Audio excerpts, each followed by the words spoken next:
Guess what? This is Law & Order SVU Season 2, Episode 13. Victims. We open up and it's nighttime and there's cops everywhere. Some dude on Citizens Watch found the body first and he's filling Benson and Stabler in. His name is Sam Winfield and he knows better than to touch the body. His name is Thomas Marchek. He's a pedophile. Stabler's like, did you say Marchek? He knows that name. This dude raped a 7-year-old and left her unconscious and cut in a drain pipe. We put this guy away 5 years ago. When they approach the body, they see 3 gunshots to the face. Point blank, 9mm. Okay, hang on. This is a homicide. Who called us in? And just a second, is Benson straight up rocking a beret on her head? Yes. Anyway, they were called in because somebody requested it. Who is that somebody?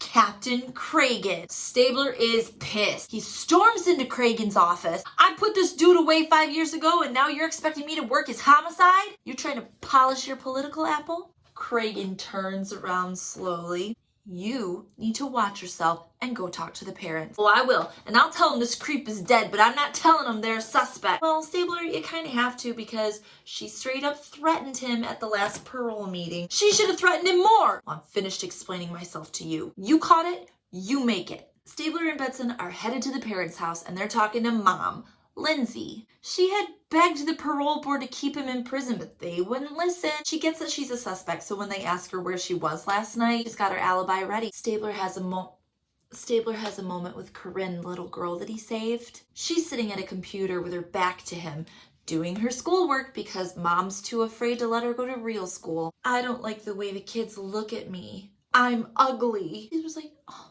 honey, no, you're not. She swivels around, a bunch of cuts all over the side of her face. Yes, I am. We're waiting for Stabler to double down and say, no, oh, you're beautiful. He just stares at her. Hello?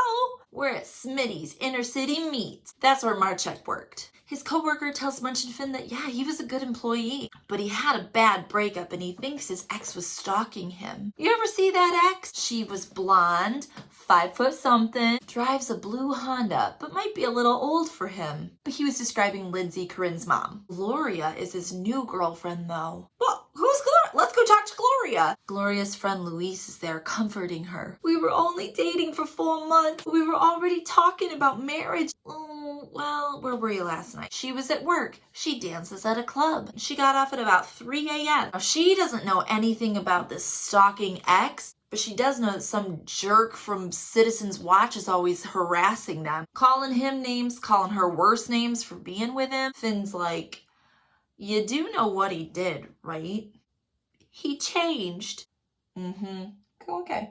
So Corinne's parents, Lindsay and Josh Branson, are divorced now. We've talked to Mom, let's talk to Dad. He's got a solid alibi. He was all the way in Chicago. When that bastard raped my daughter, a part of me died too. Benson's like, yeah, well, your daughter's still alive, so maybe you should not be so fucking absent. He's trying. He even bought her a car to help get out more often. What kind of car? Oh yeah, a nice light blue Accord. Things are starting to point towards Lindsay. And they do even more when the babysitter says, yeah, I was with Corinne last night. Mom came home from getting groceries at 11 p.m. That's fucking late to be picking up milk. Okay, so what do we have? Mom Lindsay is the owner of a light blue Accord. And Dad has a Smith & Wesson registered to him. 9mm.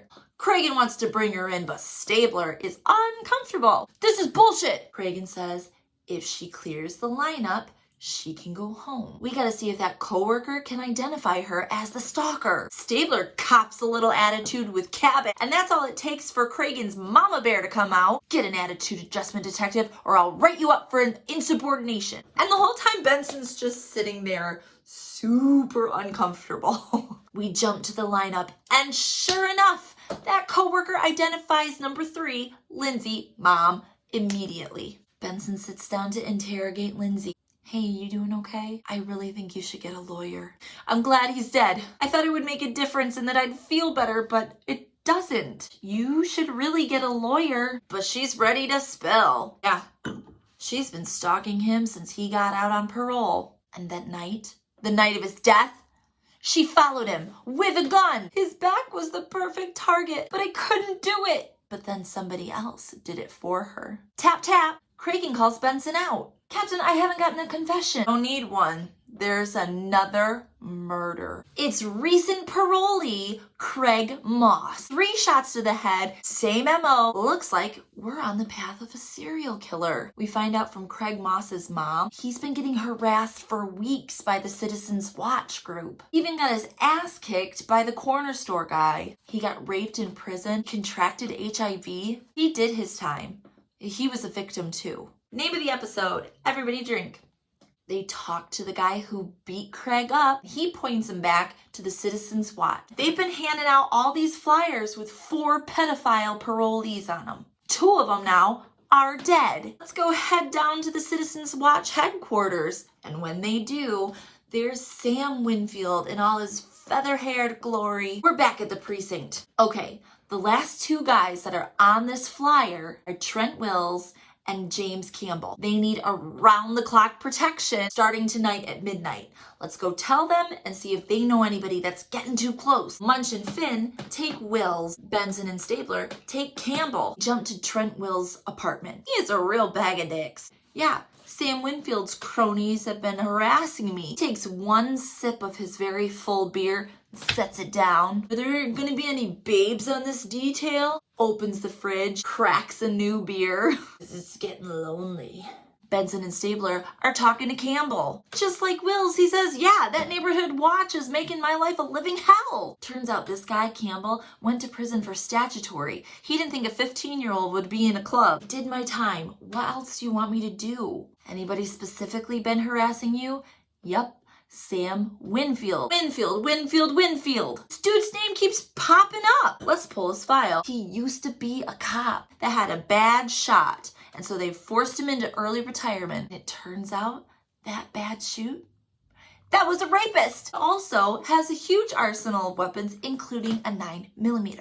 They're checking with all the victims' families, and they can all identify Sam Winfield as the guy who was harassing them. But it doesn't matter because Craigie gets a phone call. Shots fired at Campbell's house. They get there and nobody's dead. Campbell's shaken up and the window is shattered. You see who it was? Yeah, fucking saw who it was. It was Sam Winfield. He was outside waving a gun around, and then a couple minutes later, my window shattered. That and earlier, he told me to get out of the neighborhood before I ended up like the other 2 guys. So yeah, I have a pretty good fucking idea who it was. So thank you for that protective detail. They bring Winfield in for questioning. His alibi was that he was at work. Campbell must have been mistaken. He wasn't threatening him, he was warning him. Well, the problem is, dude, that people you don't like keep winding up dead.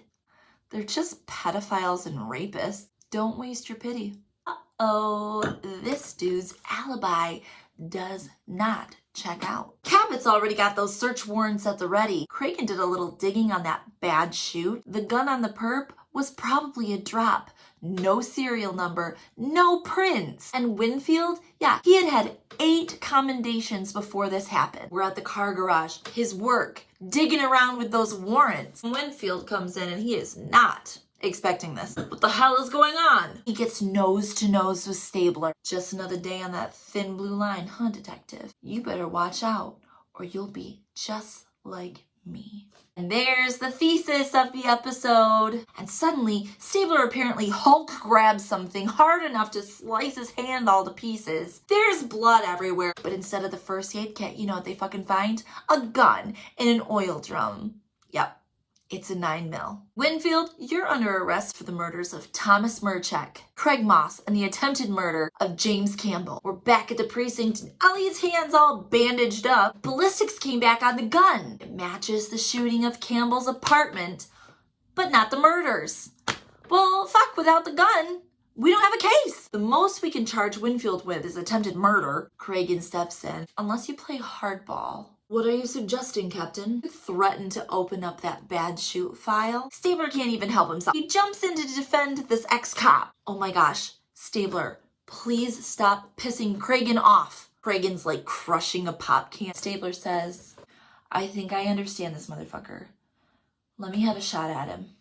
45-second pause. Slow nod. Okay. So Stabler heads in and uses his traumatic story to connect with this other dude's traumatic story. And these two dudes are acting their dicks off because suddenly I'm empathizing with him. What? How did that happen? No longer fragile dudes with anger problems. Tortured heroes just trying to do the right thing. All right, let's get down to brass tacks. I didn't kill those men. The night of the first murder, I saw somebody running away. It was a woman. She had a blue sparkly top. Who does that sound like? I'll just tell you since I'm the one who fucking watched it.